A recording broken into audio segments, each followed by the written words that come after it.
4 books from Boston. First class knowledge from a second-hand bookstore. Let's start this dispatch by saying if you aren't a fan of second-hand bookstores, then I'm sorry, we can't be friends anymore. Seriously, what is wrong with you? I'm an author of 10 books, so you could say I have a vested interest in books. But me, my family have loved second-hand bookstores and new bookstores, and obviously books in general, for way longer than I've been writing them. Now, this isn't going to be a why you should write a business book article, although you definitely should, because a lot of your best future clients will come from books you write and publish. Growth-minded people are generally readers, so someone discovering you through a book is often one of the best ways for them to enter your world, find out more about you, your personality, your philosophy, your values, your successes, and basically decide if they like you or not. Then the book becomes a bridge to them potentially working with you. But no, this article is not about that. Instead, I'm going to share 4 cool business lessons I picked up from books I picked up in a second-hand bookstore in Boston. Now let me set the scene. It was the day before my Dog Daycare Success Academy immersion event, and Beth and I were set to explore the city when we stumbled across Brattle Bookshop, located at 9 West Street, Boston. This is one of those amazing bookstores that has more books than places to put them, so the treasure trove spilled out onto the street where an alleyway next to the store was full of dusty old paperbacks and hardbacks. Pure bliss. I was in heaven, as was Beth, and our sightseeing was promptly suspended for the next hour while we went rummaging. And that's the thing with second-hand bookstores. You never really know what you're going to find. I'll admit, Amazon is awesome and they do take a lot of my money, but second-hand bookstores are an adventure where you never quite know where you will end up. So I ended up, as I often do, with a quaternary of pretty random books that I piqued my interest, and I thought it would be cool to share a business lesson from each one that might help you with a current challenge you are facing right now. So what did I get? Well, when I say I picked up a pretty random collection, I'm not kidding. And although there's a reason I filled my tote bag with such a mixed bag of miscellany, I'll go more into that later. Here is the collection. Everything I need to learn, I know I learned from a Disney Little Golden Book by Diane Muldrow. Ad Boy, Vintage Advertising with Character by Warren Dotz and Masood Hussain. The History of Money by Jack Weatherford.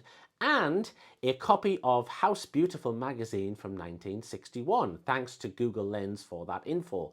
So that's what I got. What did I learn? Well, let's start with book 1.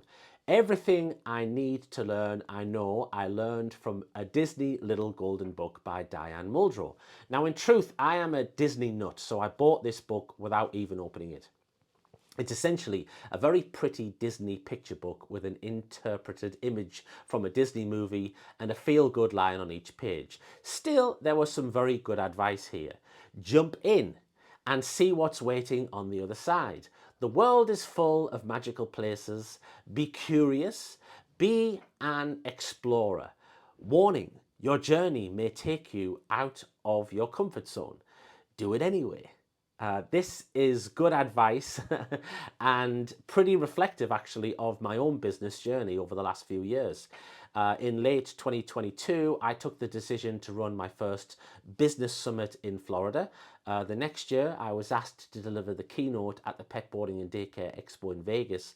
And almost 4 years later, here I am running a successful mastermind for dog daycare and pet resort owners. It's taken me well outside of my own comfort zone, but it has indeed taken me to some magical places.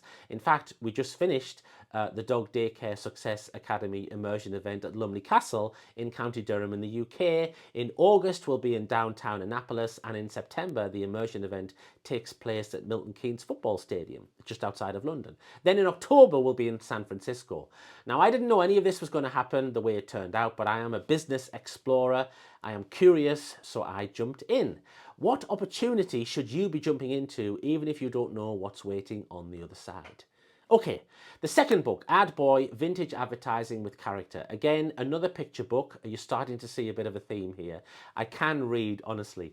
This is packed with over 450 advertising characters and icons from the 50s, 60s, and 70s. You see the Green Giant, the Frito Kid, Budman, and Tony the Tiger.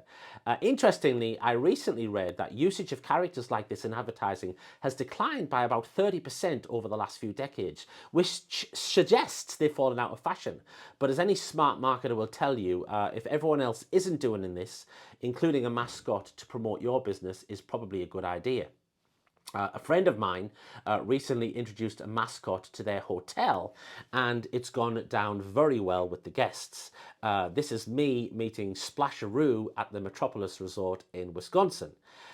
In 2015, I turned my own dog, Barry, into the main superhero character who appeared on the cover of my first book, How to Be a Dog Superhero. Since then, we've used Barry a ton of different ways. We pixified him for my How to Disneyfy Your Dog Daycare book. We put him in uniform to promote my dog daycare business bootcamp.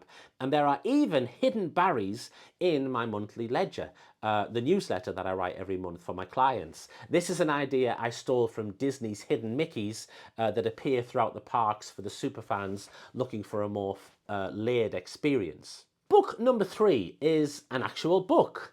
Although I must confess I haven't read The History of Money by Jack Weatherford in full yet.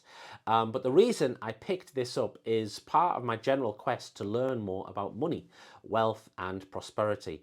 I feel I'm a pretty good marketer and business owner, and I have built a pretty successful coaching program. But I'll be honest, I am less knowledgeable about how to build wealth, but I want to be wealthy, so I'm learning more. A couple of interesting anecdotes from the book that I think is worth sharing with you today. So when we were kids, we used to love to get chocolate money in our stockings at Christmas. This was much more appreciated and eaten a lot faster than the tangerine or satsuma that it usually arrived with. But did you know that chocolate cash was used 500 years ago when the Aztecs used chocolate for money?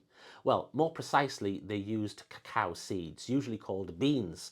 And with these cacao seeds, one could trade for fruit, vegetables, corn, jewelry, clothing, sandals, weapons, and even slaves.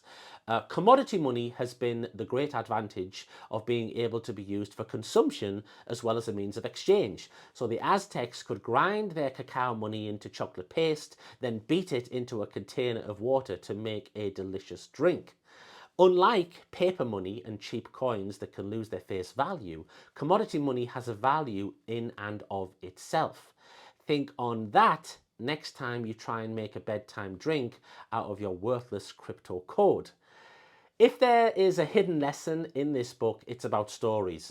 This book is simply packed with wonderful stories that hook you in, keep you interested, and then also teach you something. And because the lesson came wrapped up in a story, you remember it too. This is something I feel AI simply can't do very well, so be very careful of using AI to create all your content. It might read correctly and be technically fine, but it will also be tasteless and forgettable. Okay, finally, we come to the last book I bought, which isn't a book at all, but rather an old magazine. It features an extensive look at how a Frank Lloyd Wright house evolved over time. There's some really interesting articles in there. If you want a good house, study the great homes. Now that is aspirational. And what Frank Lloyd Wright said about this house. I mean, who wouldn't want to know what Frank Lloyd Wright thinks about homes? But what really caught my eye, and the reason I picked up the magazine, are all the amazing adverts. From the gorgeous Cadillac Insider Knowledge ad to the famous artist talent test advert endorsed by Norman Rockwell, no less, there really is something for everyone in House Beautiful magazine.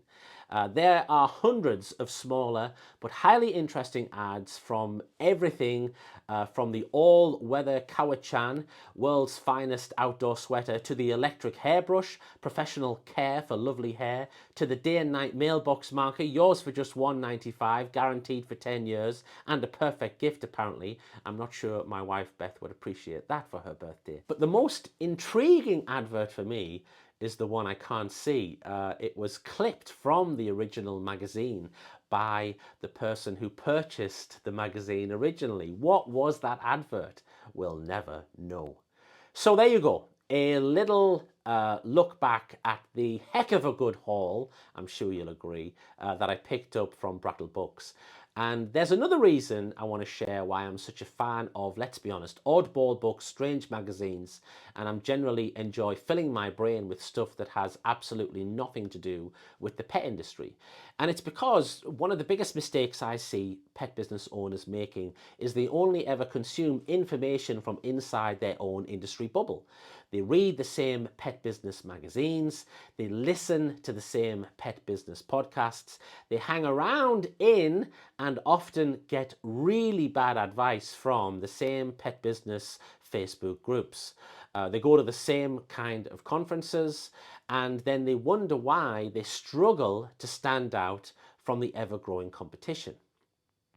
Well, duh. It should be obvious. It's because everyone's marketing sounds the same. Their businesses look the same with the same kind of offers, the same services. They use the same language. They have the same "we love dogs" promise. And you can't be successful copying from your common competition. Years ago, top marketer Sean D'Souza said something that struck with me. Good inputs give you good outputs. And he's 100% right. Because if all you ever feed your brain is recycled industry chatter, don't be surprised when your business starts looking recycled too. The best ideas in my business very rarely come from the pet industry. They come from Disney books. They come from history books. They come from museums that I visit, theme parks that I go to, biographies that I read, old advertising books, fancy restaurants that I choose to spend money in, quirky hotels, and direct response marketers. Even Netflix documentaries about Tyson Fury, as you'll remember from Top Dog, Top Dollar Dispatch #4. If you only study your own industry, eventually you'll just become a slightly different version of everyone else in it. And secondhand bookstores are brilliant for this because you aren't walking into an algorithm feeding you more of what you already expect. You stumble across ideas accidentally. You discover worlds you weren't even looking for. And who knows, maybe one random paragraph in one forgotten old book can spark an idea worth tens of thousands of pounds to your business.